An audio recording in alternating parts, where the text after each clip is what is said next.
You're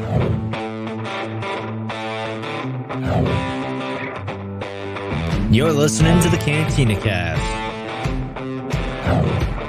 your home for thought-provoking Star Wars talk.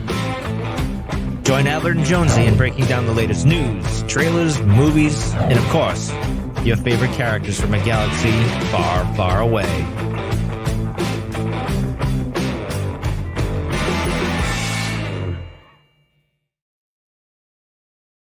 Hello, everyone. Welcome to the Cantina Cast. My name is Albert Padilla, and this is the Waystation, your source for Star Wars news and rumors. Today is October 20th, 2024, and this is the very end of New York Comic Con 2024, and we have quite a bit to talk about.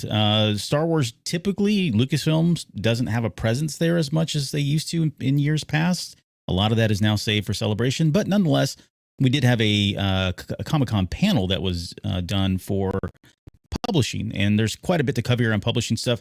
I've got some other little things in here, too, that we'll talk about, we'll maybe touch on the Hasbro presentation. I got some Hallmark ornaments that I'm pretty excited about that I didn't tell Jonesy I was going to sneak in there until the very end, but maybe if there's time permitting, we'll talk about those. But here to discuss what we did learn and what we did see is, of course, Jonesy. Jonesy, welcome to the show. How are you doing tonight?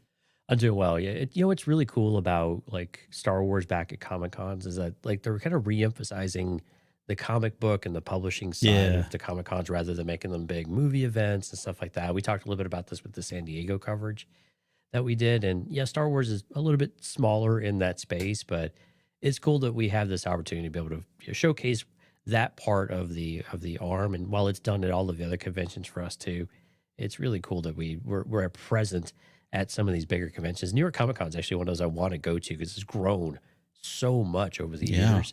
It's become one of the premier Comic Cons, like right up there with San Diego in some regard. So this is what I'd like to go to at some point.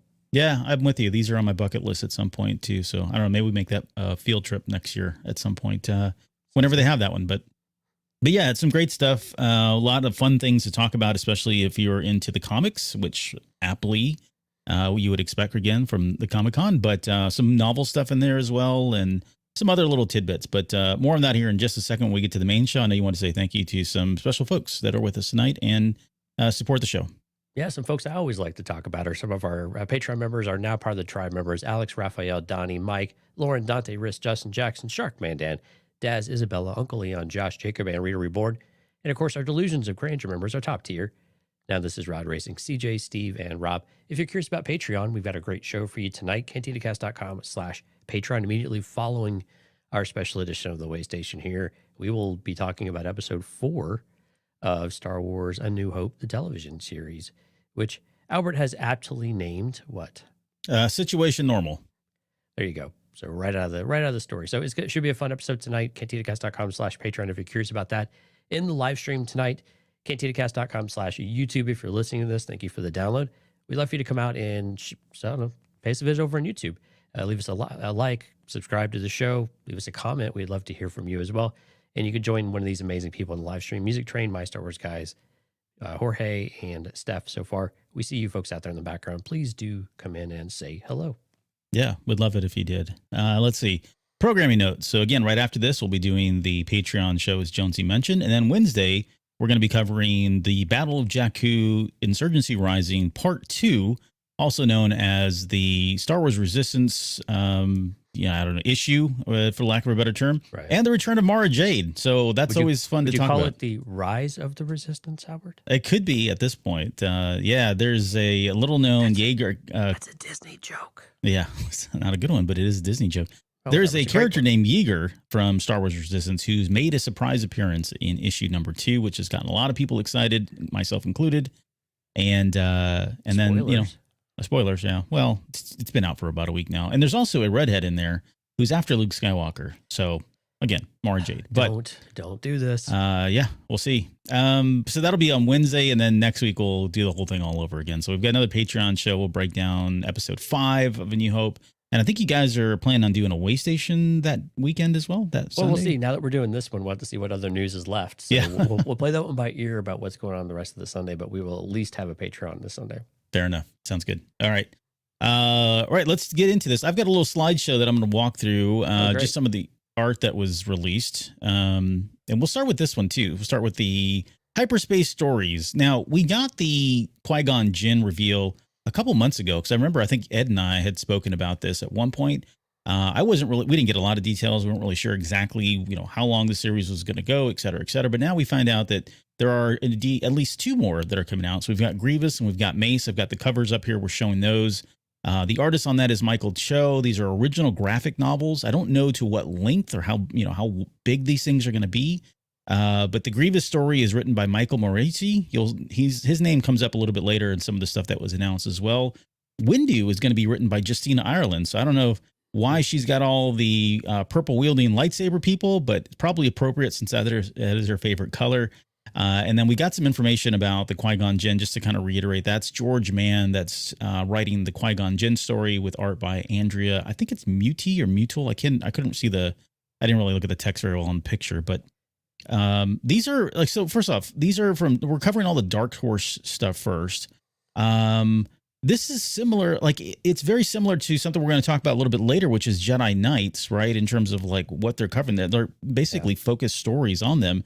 But I don't know. Did you get any more? Did you find out anything else about these stories? What's going to be in them? How long? How much do they, intersect or encroach on some of the stuff that Marvel's doing? it's not really clear to me just yet. These are typically original stories. Hyperspace stories with Dark Horse are kind of an interesting bunch. They can be within a normal narrative, or they can be completely unique and original type of stories. As far as how long are these going to be? No, I couldn't find how long these graphic novels would be. Typically, graphic novels are a compilation, right, of several issues, anywhere from 4 issues upwards of an entire run of 50 books or 100 books, or volumes of books too, right? So who knows? But if these are all original, my guess is this is going to be probably about 80 pages or so. That would be kind of my ballpark guess if I just had. This is just me taking a shot in the dark, by the way. But let me tell you, and I don't know that these covers do him justice. Michael Cho's work is really, really good. Really good. He has a very classic style, especially if you like kind of the serial look of the 50s, what Star Wars is really rooted in. If you go out there to his Instagram, you'll find lots of great work from Space Ghost and the old 60s envisioning of Batman and stuff. And I just love that imagery and the way that he draws and the pencils and everything that he brings to it. This is an artist, I think, I'm really curious to see how this gets applied into Star Wars, into these books, to see if it kind of takes us there. I'm interested about the Grievous. I mean, we're all interested about Qui-Gon Jinn, right? We've talked a little bit about that before, but I'm really kind of curious where they go with Grievous, right? Because Grievous has been one that we've flirted in and out a little bit with his backstory. We've had a little bit over the last 20 plus years now. So what else do they really want to keep peeling back with Grievous, or is this just kind of his misadventures and it's not really a backstory? It's just him terrorizing the Jedi, which I got to be honest with you, would still be totally fine in my book. I think that's one of the things that makes Grievous more compelling as a villain type of character, rather than having us empathize with him or anything like that. They kind of wanted to do this with what's the character name from The Force Awakens? They did it back, or Phasma, right? So when Phasma, they tried to have us kind of empathize. Sometimes I wanted a villain just to be really bad and just be evil, please. It's someone I could just hate and not feel bad about hating them. So Grievous, I'm curious to see what they do with. Yeah. Nonetheless, we'll pick these up. We'll likely cover them at some point, depending on what the stories are. But I'm excited about these. These look really cool, as does Jedi Knights, we'll talk about here again. Well, let me ask you though, what's with all the Mace content though? Have they just been listening to Lauren all this time, and they're just you know what, Lauren really needs more Mace, or are they trying to tell us something here without telling us anything? God, I hope not. I know. I hate being wrong. Well, I think it's probably both. She has a very feral writing campaign that she started about 5 years ago to get more Mace Windu content, and I think they finally listened to her about that. I think some of this is just kind of been. We are celebrating still the 25th anniversary of The Phantom Menace. And so to some extent, I looked at this and thought, okay, this is just more stuff that they're releasing, even though they're not tagging it as, 25th anniversary stuff. We knew we'd probably still get more stuff announced throughout the rest of this year, and it's still continuing. We're going to talk about something a little bit later that's a lot of things actually that are focused around The Phantom Menace in that time period. I think some of it too is just the nostalgia. We've got to remember a lot of these folks that grew up with that, and this is their favorite trilogy. They're now of the age of having really good incomes and lots of disposable income to spend. And so they could be marketing and catering towards that in some way. But Mace Windu is arguably a very renowned character. Now, I like where your head's going because it gets into the conspiracy theories, but could they be revving up for, I don't know, a Mace Windu series or some kind of, he lives story that takes place afterwards? We've joked about that so many times on the show, and I don't know if there's any credence to it, but they maybe, if you want to play the conspiracy or put your tinfoil hat on and theorize, yeah, maybe they're alluding to it, because it wouldn't be the first time that they've introduced content about characters, and then later on we find out, oh, they're getting a new book, or this person is getting a new series, or they're going to be starring with something else, right? That's happened a lot here with Star Wars recently. So, I think it's really just probably nostalgia more than anything, and that Mace Windu is a pretty popular character. But you're right, we are getting a lot more Mace Windu, especially with the Glass Abyss that just released here. Right. Yep. All right. Did they give us any indication on timeline for these, though? I didn't read where they No, gave us a release I date. didn't. And I was scouring through so many of like Twitter feeds and anything else. People, there was a lot of great people, and sorry I didn't get all the names. I meant to write them all down. I just ran out of time tonight. But no, my apologies there. But there were so many people that were at the panel that were live tweeting, live posting on different social media platforms as things were going on. I never saw anything that had the date on it, but it could be out there. I never saw it or didn't see it. I didn't catch the picture. On some of this stuff, we will provide the dates as we know them. All right, so this is some interior art here. We were talking about the Qui-Gon Jinn story. This is George Mann's story. There was some art that was provided here. I'm trying to remember who the artist was on this one, if it was Cho as well. This is Andrea Modi, I think. Yeah, this is, you're right.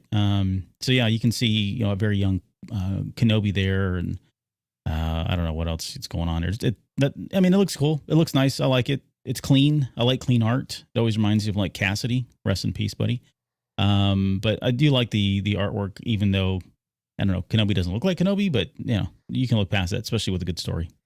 Yeah, I think this is the thing that we're going to want from George Mann, though, right? Is how does he write Qui-Gon Jinn in this impressionable era of Obi-Wan Kenobi's life? What's that dynamic and the relationship look like? Because we've touched on this with Master and Apprentice. So how do we continue some of that feeling, right, that we've had before from Claudia Gray and a couple of others? I think this is what's really compelling about a Qui-Gon Jinn character, and we keep touching a little bit on Obi-Wan's backstory, especially with him and Anakin, with Padawan's pride lately on the Audible original. So it's kind of nice to be able to come back here and have him be the apprentice and see what else they want to be able to tell us about this. We can't seem to get enough Qui-Gon Jinn, and we don't. Well, because we quite honestly don't get enough Qui-Gon Jinn in us. Yeah, no, agreed. I don't think we get enough. So this will definitely fill our bucket, at least for now. Ethan Sachs, a name you're probably familiar with, has done the Star Wars Bounty Hunter series. I know that. He's done a number of other things. He did the Halcyon Legacy comic a couple years ago, but he was introduced as well as one of the panelists, and he's got a Poe Dameron series coming out. So the little blurb that was provided said, set in the lead up to the events of Star Wars The Force Awakens, this comic will feature the hotshot Resistance pilot and his faithful droid BB-8 on a new adventure. That was the official tagline from Star Wars, which really doesn't give you anything. During the panel, Sachs couldn't really say a lot. He said it was very secret, but he said that Poe Dameron would be on a secret mission, and that was all he was going to say. I wonder how much of this ties into like Laura Santeca. I mean, do we pick up right there at that point? My guess is yes. It probably leads up into that, because that was kind of a secret mission, but there may have been a mission before the mission, if you will. So I love this. I mean, Poe Dameron, again, is another character that we've gotten a lot from, more than like, Finn or some of the other characters from the sequel trilogy. But I liked Ethan Sachs' work. I mean, I wasn't a huge fan of Bounty Hunters or some of the droid stuff, but he's not a bad writer. I'd like to see what he does with this era, specifically with this character. So what do you think? Yeah, I mean, the Poe Dameron comics were actually really solid. They were way underappreciated, and they didn't sell very well, but the stories are actually really, really good. So it shows you the character can be well written. This is a mini series. I think it's like 4 or 5 issues, if I recall. So, which I think fits perfectly. And I'm with you. I think this is probably something leading directly into Laura Santeca, the quest to find him, that's going to bring right into The Force Awakens, which I think is great. Now, what I like, though, is that they released this piece of art you've got on the screen, which is absolutely brilliant and beautiful. Like it's an homage to the Luke in the X-Wing with the TIE fighter behind him in the Death Star trench. So it's a callback back to the original A New Hope art, which is really cool. But also just how vibrant the lasers are from the TIE fighter, the green. Yeah, the coloring's great. Yeah, it's very saturated, very vibrant. the sun coming from behind this moon from behind them too just frames it up so well. So this is just such a cool. This is probably more of a cover rather than the interior art. If this was the interior art, they could take all my money because I'd be all over it. But typically these tend to be the covers, right? These really glamorous ones here. But this is one I'm kind of interested in. I'm kind of see what they want to do. And if it ties right into the movie, I think that's where you get people to be a little more excited about it than maybe they otherwise would. Now, that's not always been the case, right? C-3PO's red arm didn't really do all that well in the comic space, trying to explain that. But I didn't even recognize 3PO with that red arm, actually. that was him. Yeah, I don't know if you knew that, but that was really him. Yeah, it's just crazy. But again, some things work better when they're not just a ploy to sell books and feed your movie, right? Which I think this has an opportunity to really fit in if this is a really interesting story. I love the miniseries aspect of it. Yeah. All right, let's move on to something. No, I think Ed and I covered this at one point on the Waystation. I think you guys talked about it as well. Maybe recently you guys did talk about this one, but this is the Hyperspace Stories Bad Batch Ghost Agents book that's coming out. We did get a date. I don't know if this has been published or not. I saw it on the panels. I just wrote it down. But January 15th is when this one will be coming out, written by Michael Morizzi, who we talked about a little bit earlier. Art by Reese Hannigan. It talks about Tech lives in a story set before the events of Star Wars, The Bad Batch. This is a 5-issue miniseries. I already love the cover. I don't know that I've seen anything on the inside just yet, but there is. I'm very, very excited about this one. Like anything that we can get as far as The Bad Batch goes, especially now having Tech back in this. This is going to be a secret mission. Michael Siglain, who is the, executive, he's like the main dude in charge of all the publishing, right? Whether it's comic books, whatever it is, it's coming out. If it's on print, he's the guy, the main guy. It all stops with him. He did come out and say that there would be a guest star villain in this one at the panel. I don't know who that could be. Maybe it's somebody. I was trying to think like, oh, great. Now who's it going to be? But any thoughts on who the villain is? And I imagine you're going to be pretty excited about this since your boy's alive in this one. Yeah, Tech lives. This is awesome. The Bad Batch, Fred and I talked about this a few weeks ago. The Bad Batch are just made for comic books. Like the design of them, the stories, it's more adventure based. They fit so well into that serialized type of storytelling. And I'm just so excited. Their one shot that they had in the Dark Horse series before was really, really good. So, and Fred agreed that you just can't get enough of the Bad Batch, and to see them back as a team kind of in their heyday is really cool. And it, with all the odds stacked against them as usual, which is perfect. So this is what I'm really excited about. As far as who the villain is, absolutely no clue. I'm terrible at guessing these types of things. Oh, well. So, by the way, my Star Wars guy says this one looks fun. I know there's a lot of people excited about this one. You threw in the description here. I just want to read this very quickly. It says the Bad Batch Ghost Agents, they're on a mission to hunt down the mysterious separatist ghost agent who executed a daring heist on Coruscant.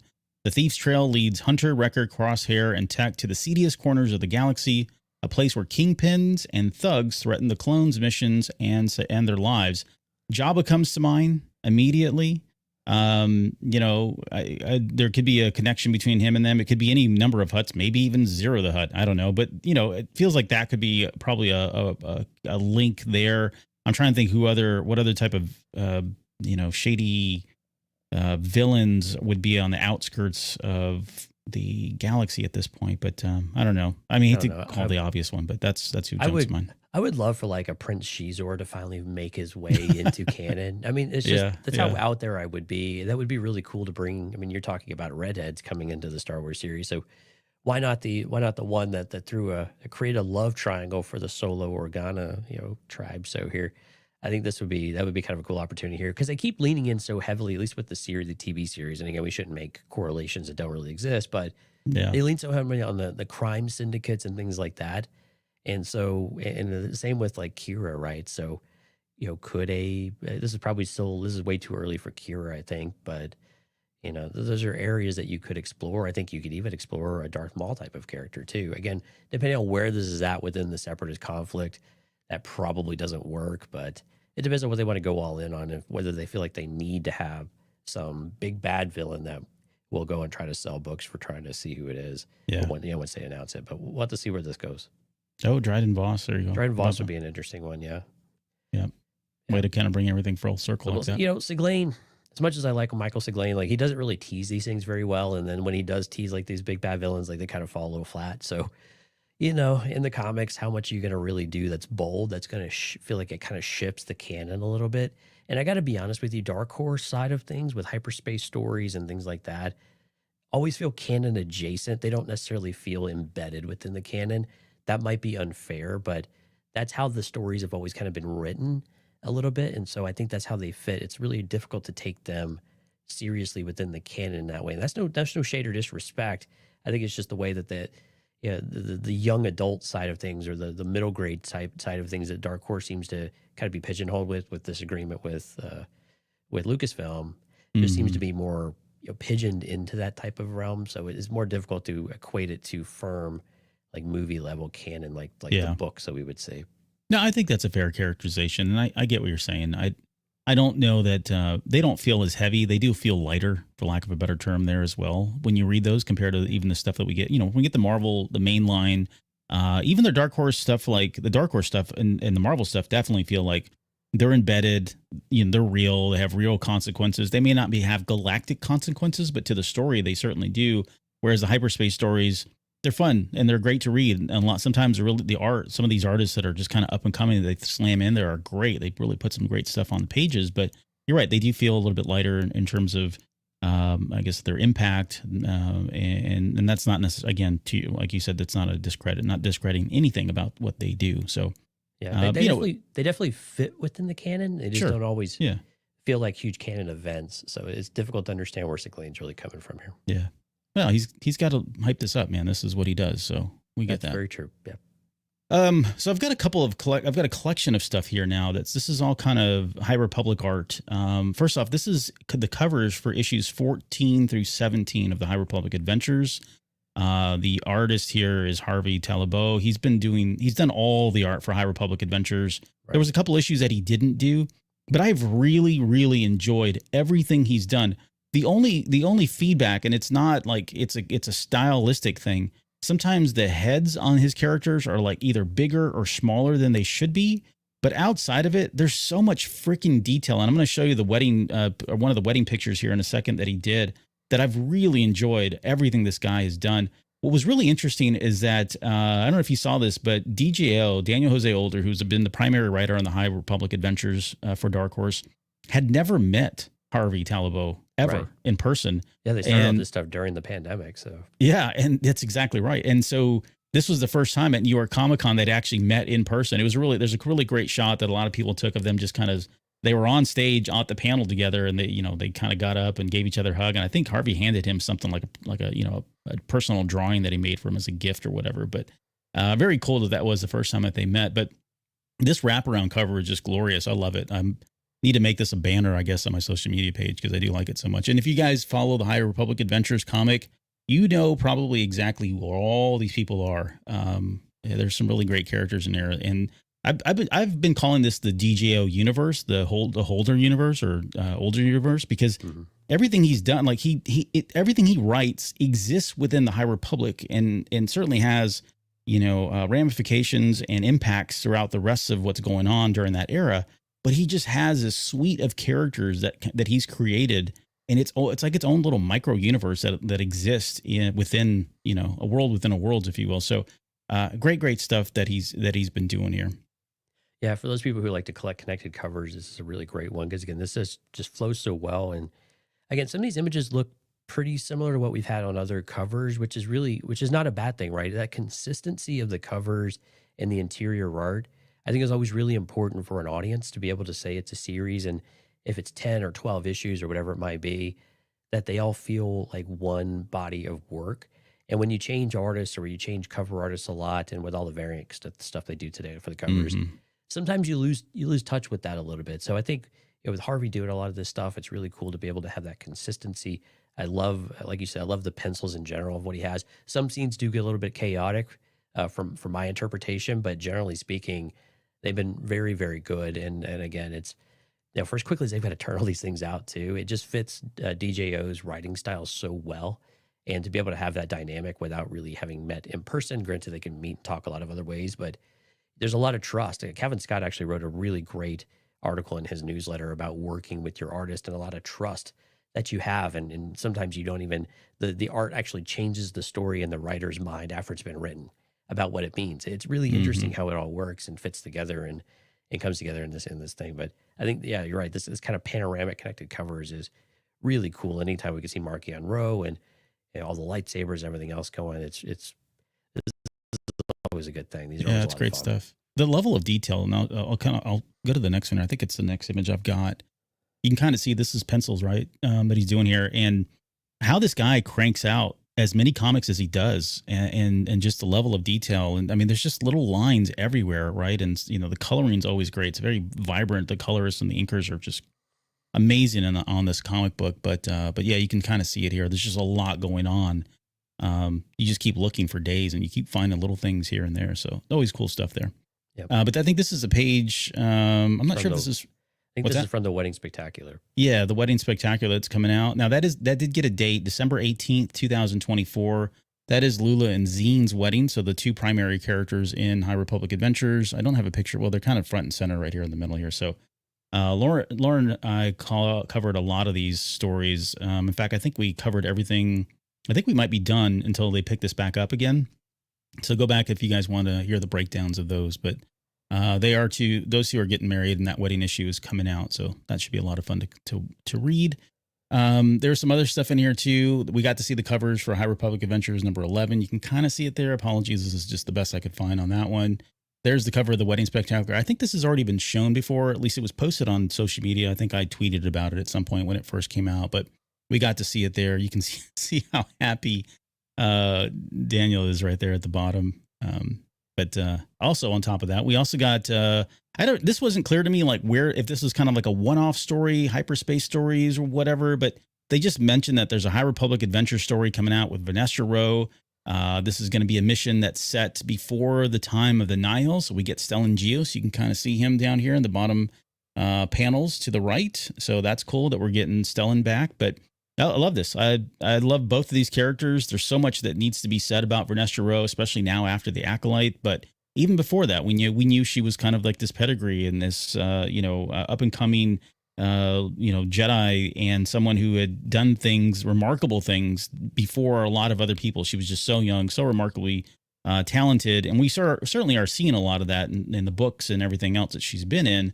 But getting more insight into what that upbringing was like, and kind of the direction, the leadership, the tutelage that came from Stellan Geos, how much he was able to influence all that. That's the stuff that it really interested, because I happen to just like him maybe a little bit more. But I'm excited to see her. But specifically, I want to see more of Stellan Geos and just kind of what this relationship was like.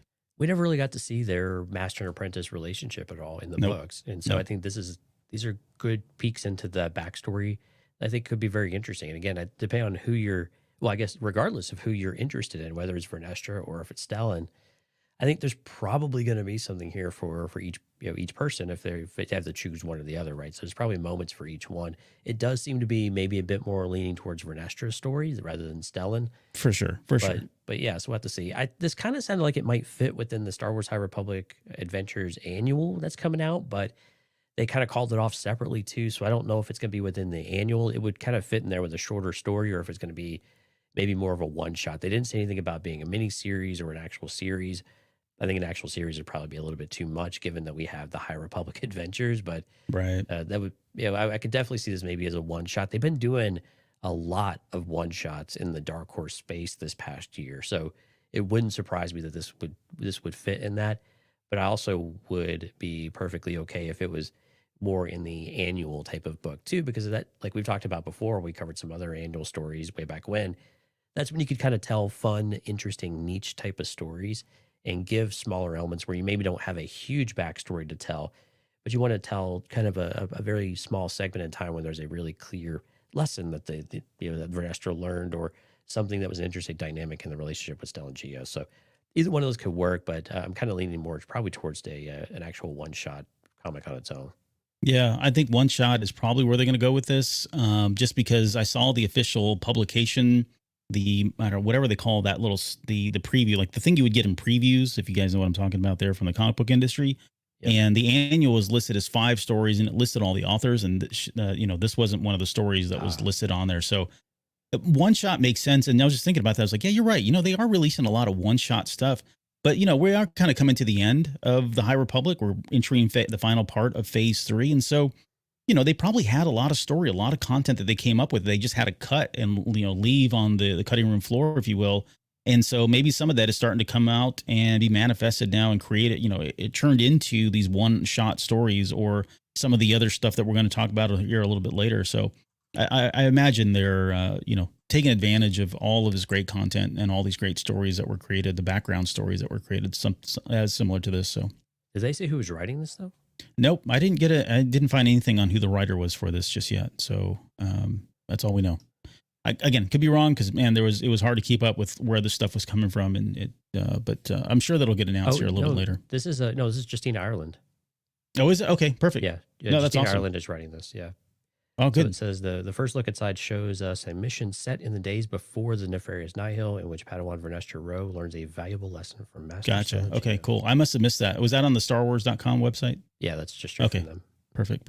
Research on the fly, baby. Research on the fly. All right, so speaking of annuals, this one is cool. Cover. Yeah, the cover is brilliant. I mean, I'm excited about a lot of things in here, especially the characters you see in the top 3 right there. And I'll talk about those guys in a little bit. This is coming January 22nd, 2025. You've got the annual with stories from Justina Ireland, Alyssa Wong, Cavan Scott, Zoraida Cordova, and then you've got Charles and Rosemary Soule, who's Charles Soule's daughter. What we learned was that the story from Scott is going to have none other than Baron Bulan, who is a just disgusting and really creepy guy in the High Republic. I'm fascinated with just how mentally crazy this guy is. Honestly, I was trying to think of a word. He's almost kind of like a Hannibal Lecter if Hannibal Lecter were an Ithorian, and just the amount of people that he torments and tortures for experimental reasons and all of the stuff that we've talked about in so many breakdowns. He is fascinating. So it's great that we've got Cavan Scott behind, the pen, if you will, on this one, which is going to be awesome. We've also got One Up versus CPU just said, Churro the Hutt sighted. Yeah, there's a Churro the Hutt story that's coming by Zoraida Cordova. I can't remember. She did give some insight into what he was doing, and I didn't write it down. I'm forgetting now, but it was like, what? Really? It sounds kind of wacky and fun at the same time. So it'd be fun to see more on that one. Let's see. Also, there was the Charles Soule. Let me see. I think I've got the picture here. Let me move to the next slide. Let me jump over to. So Charles Soule is going to be a story covering 3 characters. So you've got 8s, which is 8D, which is in the top left-hand corner that you see there. You've got Toko, which is right there. Not the Torguda. Yeah, Torguda. And then in the middle there, you've got Bree, and then you've got John. So these are the 3 characters that him and his daughter created in Jedi Brave in Every Way, which is that little, bedtime storybook, which is brilliant. It's actually a pretty long book. I mean, it's not. I mean, I guess it's canon technically, right? But I mean, I'm not going out there and saying go buy this book or anything. But it is a fun little read. But these 3 characters are really cute. They were introduced, and now we're going to get to see them in comic book form. And if I flip back over to the cover, you can see them right there. So there's John, there's Bree, and there's Toko as well. And then you've got Wong, who's doing a story on Drigget Parse, teaming up with a teenage girl trying to take down the Nihil while dealing with the brewing conflict in Eridu City, which is all leading up to that big battle of Eridu that we're going to find out more about in Phase 3, which is coming. But you can see Churro the Hutt down in the bottom left-hand corner. This is great, man. We've talked about annuals time and time again as we've been covering comic books, and sometimes you never know what you're going to get, right? Sometimes they're really fun. Sometimes they're very surprising. A lot of times sometimes they fall flat on their face, but you never know. And that's the fun and exciting thing about annuals. It's great that we're going to get something from the High Republic coming here soon. Yeah, the one thing I always wish annuals would do a little bit better job is having some sort of connected tissue between each of the stories, so they feel a little more related to each other within the same book. But maybe that's the intent. I think that's maybe the major drawback I've had to this. But this is still cream of the crop as far as writers. I'm a huge fan of Alyssa Wong. Like what she did on, on Afra and others has been just absolutely amazing. And so I'm a lifelong fan of what she's done there too. And so it's difficult to not want more of these characters. We'll see if there's anything kind of meaningful. I'm curious with it being Dark Horse, being High Republic Adventures, usually catered towards a slightly younger reader, is how far are they going to go with Baron Bulan here? Yeah, that's the one thing, because he, like you said, he's a pretty nasty character, but So how far are they going to go? And they've been pushing that envelope a little bit more in the High Republic Adventures than they did like in the very first volume. So this is something curious. We'll have to see where they continue to go with High Republic Adventures. Yeah, I don't expect them to go deep on that one. That's a good point, because I don't expect him to get into how he's wired and what he thinks. It might be a one-off funny story, if nothing else. I think Scott is probably he's been known to do some of that stuff in the past. And if you look at all the other stories, none of them are really in deep. In fact, the one that with Toko, Bree, and John, that's them going to the movies, which they were talking about was like the first time Star Wars characters have ever gone to the cinema. And so I don't even know what that looks like, 'cause I don't, outside of Hollows, right, or whatever they want to call them. So we'll get to see that, but it's an annual, like I said. It's these. I mean, we had, who was it? Who were the characters that went to the beach that one time in one of the annuals? Oh, that was Biggs and Porkins. Biggs and Porkins, right? And their Speedos. Yeah. And their Speedos, right? That's the kind of stuff you get from annuals. A classic Patreon episode from us, by the way. It must have been a slow news week. I can't believe we broke that down, honestly. No, we did it intentionally because of that story. Oh, maybe that's what it was. Okay, Yeah, fair that's enough. why. That sounds more like us. I was like, wow, I really broke that one down. There's some artwork that you can kind of see here. This is from Kevin Scott's. You can see, I don't know, maybe this looks a little bit more serious. I know some vats. You can't really probably make it out on the picture, but it looks like some vats with some experiments going on in those vats. And so, yeah, that's what you would expect with oh boy there. So yeah, and so the annual's coming out in January as well. So January 22nd release date. yes. We talked about this one just a minute ago, but there is a one-shot coming out called The Battle of Eridu by Alyssa Wong. It says featuring two former best friends on opposite ends of their war coming back together. This will pull their threads from pull from threads from their stories, and will what revenge cost you? I don't know if I got that right. And what does it mean to love and let go? This is a quote from someone. I think I just copy and pasted directly out of Twitter. So apologies on that one, but you can see there, who knows what this is. It's going to be a big tie into how we're concluding a lot of what's happening in phase 3 of the High Republic. So outside of this, there really wasn't a whole lot else that was shared on it. Yeah. One shot again, trying to tie into the bigger battle. Have to be a little bit careful with the expectations on some of these books because they're usually pretty small, like very isolated stories. So are they not going to usually influence whatever the big battle is here as we prepare for the end of the current era of High Republic. But again, Alyssa Wong, it's difficult to go wrong with that author. So I'm curious to see what she does with this story. Yeah, no, that's a good point. Okay, so this is Dispatches of the Occlusion Zone. I always say that. The Occlusion Zone. Number 1 already came out, and we just picked that. I think we just got it last week or 2 weeks ago now. And so they were able to kind of show the covers, which some of these we've already seen. They've been released officially from as previews kind of thing. But we get to see issue 2. You can see that one there. Went the wrong way here. Issue 2, issue 3. And then you've got issue 4. Let's see. Well, let me give the date. So issue 2 is coming November 27th. You've got issue 3 coming December 18th, and then you've got issue 4, which is coming out January 22nd. And that one's got Ty York on the front there, written by Kevin Scott. So this is, again, more story within the story. A lot of stuff that's going on, stuff that I feel like was, couldn't make it into the books, and they've decided to release these in kind of limited series. That is all. This is only going to be a 4-issue series in total. But you've got Kevin Scott, Daniel Jose Older, and Alyssa Wong that are primary writers on this one. That cover, by the way, if you look at it here for issue number 3, that's Emmerich Camptor that you see there holding the lightsaber. And in the background, that's Niv Drendos, who's another, one of Markion Rowe's lackeys. And so apparently they're going to team up. And it's like, what in the world? I don't know how the hell that's going to even happen. But call me intrigued. I'm really looking forward to seeing why in the world those guys have teamed up. Because, again, Niv's not a very nice guy, and he's done some really bad things. So. Yeah, but as you start to see the Nihil start to unravel a little bit in some areas, who knows the chaos that's going to happen. Or it could be like another, like what Zeb and Callus found themselves into as well. But I got to be honest, though, anything with Emmerich Camptor, I thought he was a really great character in the Trail. Oh gosh, what was it?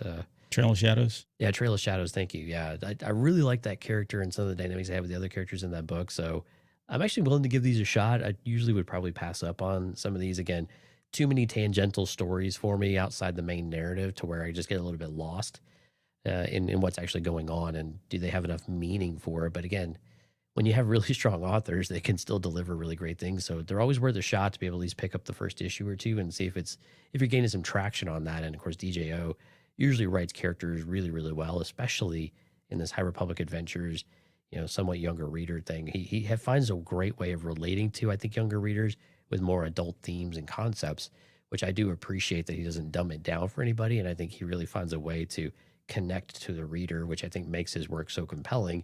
And when there's funny moments, you actually feel like laughing rather than like, oh, we tried to be funny or things like that. So I think he's got a very special way of bringing the words out of the page to the reader and individually. So I think that's a lot of fun and someone you should definitely give a shot at. Sorry, I missed this. And Gustavo Gobi said this comics artist is, I'm going to probably screw this up, but Chao Felipe from Brazil. I think he might have been talking about the Vanestra Row comic at that time. So yeah, I believe so. Yep. Awesome. Okay. Well, thank you for that insight. I didn't catch that, and I do appreciate it. Brasileiro. That's all I know, and that's only because of soccer. Okay. Let me go on here. There's some more shots there. You can see Driv. Emery's right there as well. Not Emery. Emmerich, sorry. And then you've got some interior art here. So this is the Ty York. Look at the coloring. This is nuts, man. Yeah. I mean, that's a lot of work to get all those lines and all the coloring, just great stuff that's happening there. Ty York just continues to be such a great character. Look at her face up here. Yeah. She has the best faces. Like she's always just like, I don't know, annoyed, which is great. But more stuff there. And there's a lot of art. I'm just going to flip this because we're getting low on time. We still got a lot to cover here, but I'm just going to kind of show you some of the stuff that was shown as far as previews go. Very cool stuff there. More. Yeah. So I don't know. There's again, a lot that's going on as far as stuff coming from Dark Horse and the High Republic Adventures. So we're going to swing now and shift over into the Marvel stuff, which was kind of light, but doesn't necessarily mean there wasn't some good stuff in here. This is the cover, of course, from the High Republic picking up again into 2025. So number 1, but we got number 2. So this has already been shown. We've already talked about this in a couple different shows, but we got to see number 2 here. And so they're kind of alluding to the fact that not this, along with another one, I think they showed some art that we're going to talk about here from Tempest Breaker, that Lorna D could be back on the bad side. I don't believe for 1 second that's the case. This is very common in comic books to throw you off. This is comic cover nonsense. Yeah, exactly. You see Skier lurking there in the background, though, in the shadow. Oh, is that Skier? It's kind of a cool. I guess he's missing from here, so maybe it is, yeah. Yeah, but no, I'm not too worried about her. I mean, I think if she's doing this, again, it's a front to get to Marquion Rowe and get information from him, I would imagine, because she's got a big bone to pick with him. So, but nonetheless, cool covers. The question was thrown out there is whether or not she's turned. We'll talk about her in just a little bit more in just a second. I really hope they get that comic series back on target because it's really floundered. Just to be kind of critical, it's kind of floundered this last volume and these last many issues. Again, the writing's pretty good. It's just the story and you and Lauren kind of touched on it. Some things just feel out of place, right? So I'm hoping they can kind of tighten that back up and really deliver a really strong finish like we had with that very first run of the High Republic comics, which were just so strong. And I'm hoping everything kind of comes together here and we can really put a really nice bow on this series. Yeah, the last 3 were kind of rough. We were critical of some of the panels and some of the decisions of the characters, things like that. Some of it felt rushed. But yeah, you're right. Maybe they'll get back on track with this, especially since they have an ending. They got to march towards it here. Let's see. All right, let's talk about Jedi Knights. And let's first talk about how they use the font from the Jedi Knight game, which I thought was great. Right. So good use of their big props. I'm already all in. Figured you'd enjoy that. Yeah, I was like, holy crap, they use the same font from the old video games. But this cover is brilliant. I didn't see, did you catch who did the cover art on this one? No, I didn't see who did this one. No. Oh, it's remarkable, man. I don't have it, so feel free to chime in, and it'll come out at some point if it already hasn't. But the writer on the series is going to be Mark Guggenheim. That dude is a prolific writer. I remember he did a Spider-Man run when I was collecting Spider-Man way back in the day. Yeah. I couldn't keep up. Like I was dishing out, $5 an issue, and he was cranking out almost like 4 issues per month. It was insane how much this guy was writing. And so, I'm looking forward to see what he does, but this is an ongoing series. This isn't going to be a limited series. They are going to be self-contained stories. We're going to have stories for, Jin, Windu, Yoda, Adi Gallia is here as well. I was going to see if I didn't have. So there's the Yoda cover that you can see there. There's Adi's cover. I thought there was a Mace cover that I didn't get the picture on, if I'm not mistaken. Somebody had it, but they're very similar. These are all kind of like alternate covers for that first issue that we're showing here. But yeah, these stories take place before the events of episode 1. There is a character named Vetna Mooncrest, and there was a question about the explanation of the spelling there, but Vetna is what it sounded like. A disabled Jedi that we're going to get a story of that we didn't even know. And I don't think I see her in there. All the Jedi we see here are all kind of famous and we all know their names. And there's also a story in here about Atha Prime, which before we get into that, your thoughts on the idea, I guess this concept of getting stories about Jedi Knights, self-contained stories, one-offs, one-shots, but being an ongoing series. There are a lot of Jedi Knights. There could be a lot of great stories here. And this could be very, very lucrative in terms of what we get as far as content goes. It could be very interesting. It could also flail pretty quickly as well. But I think with the success of the book that we had that took place right before the Phantom Menace and the backstory of the Jedi and losing touch with the Force or wanting to get maybe re-engaged with the living Force, I think it sparked something too, I think. And I think maybe in the writer's room and in the idea room, when they pitched that book, they were like, this feels good. We can kind of build the Jedi back up. There's a certain amount of danger that goes with that because we're tearing them down in so many other areas too, especially on screen. I think so you get this bit of this dichotomy going that doesn't always do it a favor, but I think this could give people insight into characters that they don't typically get a lot of insight on, which I think is always a good thing for people who have kind of that niche interest in some of these characters. And again, some, like your Maces and your Yodas and stuff, do they need more airtime? Probably not. But will this allow us to give that airtime to some of those that maybe we don't get as much? And those are more color and flavor into those stories, perhaps, I think. So this is something that could be interesting to watch. I kind of hope this becomes not an individualized series, but more of a community type of series where all of the Jedi get involved and they do things at least in pairs or small teams. I think that would be more interesting and compelling than doing basically making this a one-shot series, for a bunch of different characters, just because that just doesn't seem like a series at all. It just seems like a bunch of one-shots. So I'm hoping this does bring everybody together and we kind of get something more, cohesive in that way. I'm hoping they do a Quinlan Voss issue, honestly, and we get a Quinlan Voss cover. I mean, we see Luminar and Dooley in there. I mean, another great character. So there's wonderful characters in here, of course. Shak T, Count Dooku, we can't get enough of as far as I'm concerned. So if they want to do a one shot on him, I'm totally on board with that one. Yeah, exactly. That's what I mean. They're like, this could be pretty fun to see. Yeah. Someone shared this. I forget again. Apologies to whoever took a picture of this. This was like this was the interior art on the first issue. And if you can't make out what's going on, you've got a bunch of Jedi. You can see Yoda, Mace Windu. I'm trying to see. It looks like I can't really make out who else is in there. But anyways, they're in the middle of some war of sorts, and they've got their lightsabers brandished. So that's cool. This is the most weirdest thing in the world. So Atha Prime was another character that was thrown out there. Mark Guggenheim said he was bringing Atha Prime back. So if anybody doesn't know what Atha Prime is, this is a character that was introduced after the Power of the Force Hasbro figures, right? Kenner figures, way back in the day. After the movies were over, they decided that they were going to keep this going. I think it was called The Epic Continues or something to that effect. And Atha Prime was one of the main characters. This was going to be the next big bad that was introduced.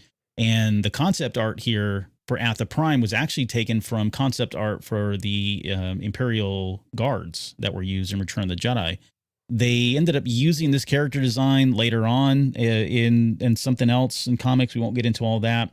But who knows where this character is going to go? Like, they're not a Jedi, but somehow they're going to be introduced in this Jedi Knights thing. So maybe this is an antagonist. Maybe there's going to be a period of time where this character does come into power briefly, for whatever reason. And, they're the main, antagonists in the series. But it's just weird that Guggenheim went so deep. I mean, he's going way back and pulling some really obscure character out to bring him into this Jedi Knights fold. So, power to him. We'll see how this goes. But yeah, it's just very interesting that he went that far back on it. Yeah, we see them pull these out. So it's cool that, again, Legends characters kind of getting reimaged and reimagined and reintroduced. Yep. All right, let's kind of speed round this. So, Star Wars Insider, we've got some stories by Lydia King. This one's called Friend or Foe. She's got a number of stories that are going to be come out during Star Wars Insider. A lot of this is going to be focused around the Battle of Eridu, which again she's writing the one shot for. And this will be some more backstory on the RDC, which is always fun. But primarily, this will be about Josh and Pika Arden, who have been kind of the main characters in the Star Wars Insider stories. It started with them, and it's kind of nice and fitting that we're going to probably round out with them as well. So you can see them there. If you've been following the stories, you know who I'm talking about. We're going to move on. Not a lot here. We just got the covers finally. There's been so much discussed. We've already talked about some of the short synopsis, but the covers have now been really revealed for A Valiant Vow.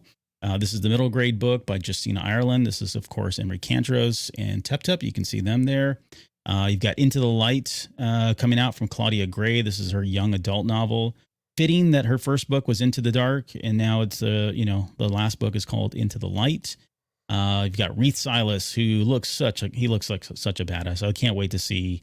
It's crazy to think that we started with these young characters, and we knew this was coming, but there is something special about how they've now moved into the front stage, if you will, and we're getting to see them shine and be like the primary Jedi that we're focusing on. So that's all really great stuff, especially this character. I mean, he's been beloved by so many people and fans of the High Republic. That's great to see him continuing on, especially written by Claudia Gray.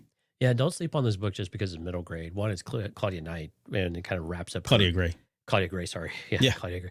It kind of wraps up her trilogy, so to speak, of this title. But this is actually a pretty important story. So the cover here with Reith Silas is all of the blight coming around him. So again, this could be a pivotal story here with Claudia Gray doing it. And it's just gonna be a banger. So don't sleep on it just because it's young adult, because I may have said middle grade before, but it's young adult. I think these are sometimes some of the best books that we've had in some of the phases.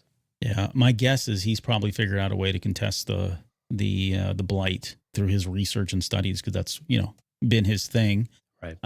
We also finally got the cover and the name, I should say, The Crystal Crown. So this is the Acolyte book that was talked about several months ago.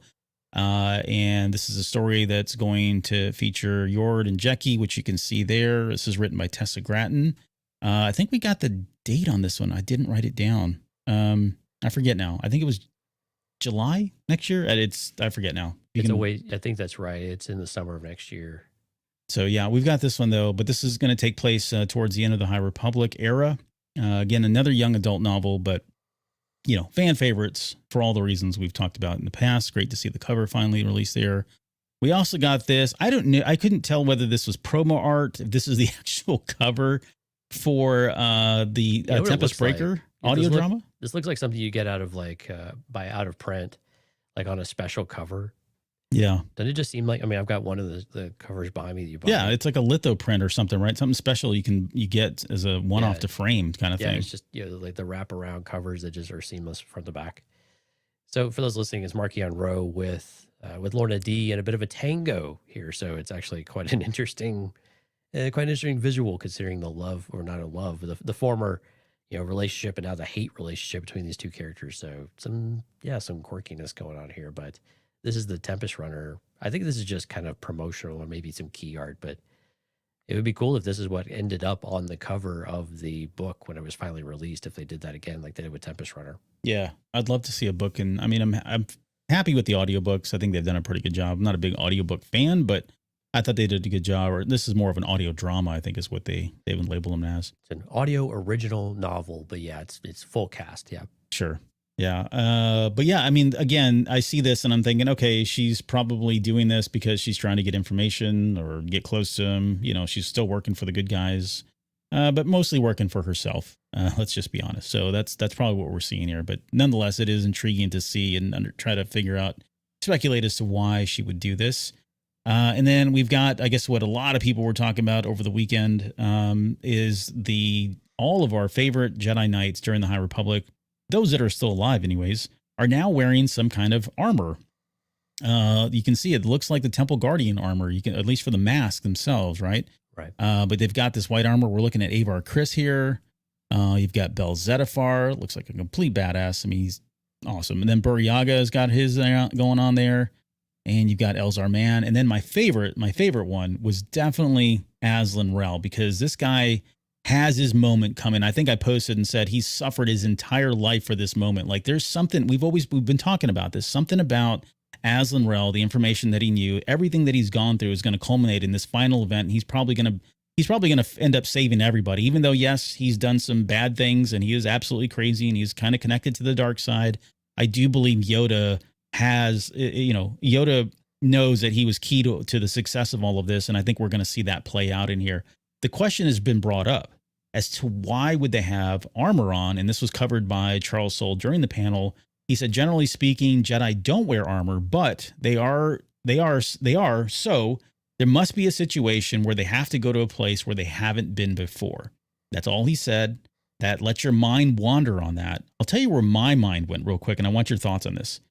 When we see during Star Wars Rebels, when we see Ezra and Maul on Malachor, and there's that moment where there's a battle that's happened. There's actually these helmets are on there, and they're talking about an old battle, and that's when Ezra picks up that cross-hilted lightsaber, right, with the green. It was a good guy lightsaber, I guess. I can't remember now, but it disintegrates real quick. I started to think, well, maybe there's a battle.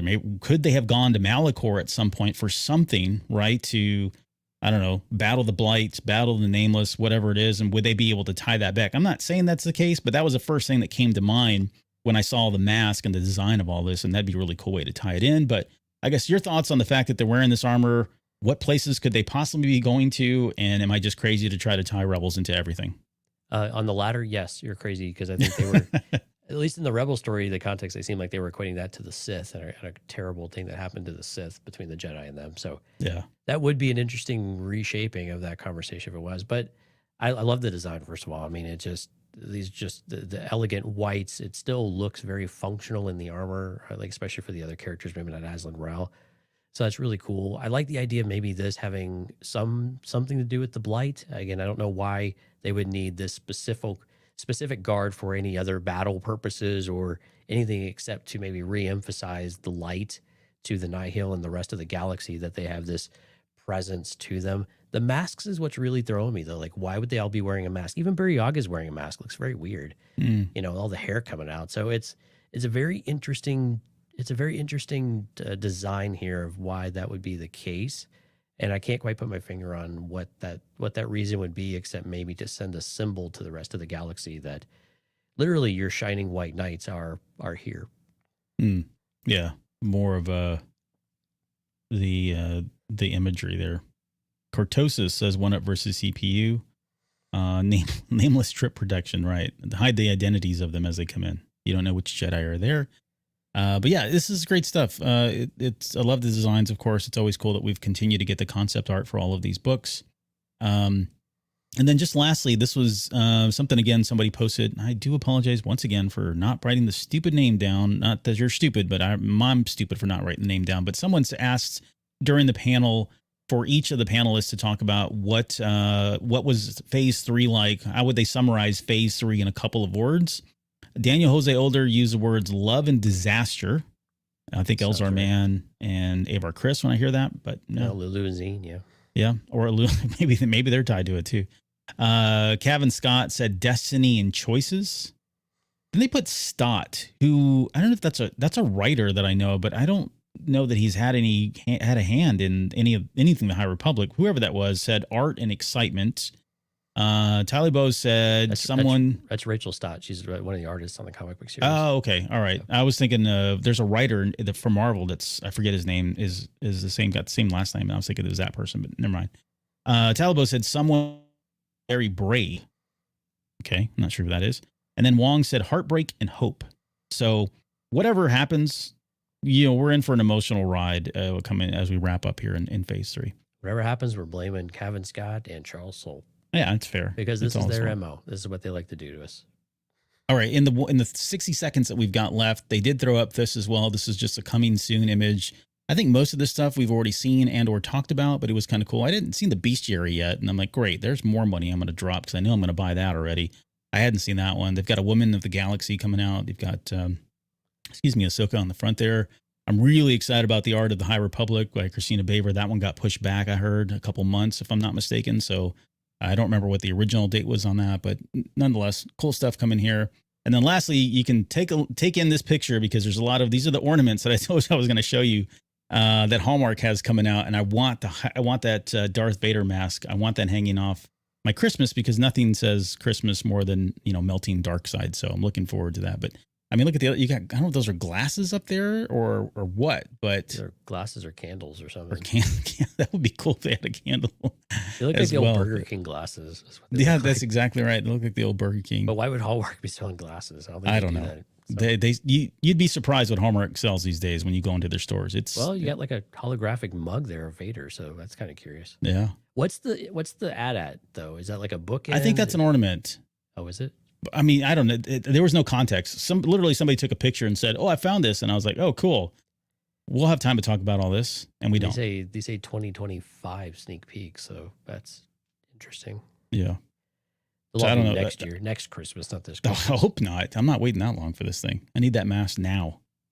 Okay, let's end this because we got to get on to our Patreon. So there you go. That's everything that, at least from the publishing panel and some extra stuff there thrown at the very end. Lots to talk about there. There's a lot of comic books, a lot of books coming out. We've got our work cut out for us to cover all of that, but some great stuff. It was a fun New York Comic Con, at least from me living vicariously through everybody that was there. And hopefully at some point I'll make my way up there. Yeah, before we go, a special thanks to all of the folks that came out to us in the live stream tonight. Music Train, My Star Wars Guys, Jorge, Steph, Alex, Gustavo, One versus CPU. All of you folks in the background, thank you for showing up too. We appreciate you tuning in. We hope you enjoyed it. We would appreciate if you subscribe to the channel if you like to hear more of what we do. And of course, hit the like button and leave us a comment if you have a question or if you want to share what your favorite parts of the publishing panel were, or maybe speculate on where some of this might be going as well. We'd love to be able to hear it. And again, join us over on Patreon if this is the Way member and above. CantinaCast.com/Patreon. We're going to talk about episode 4 of A New Hope. Thanks for all the positive feedback over there too. We hope everyone has been enjoying it as much as we have. Yep. All right, guys. That's everything. Don't forget also Wednesday we'll be back for Insurgency Rising part 2. So we'll cover that as well. So until then, we'll see you then.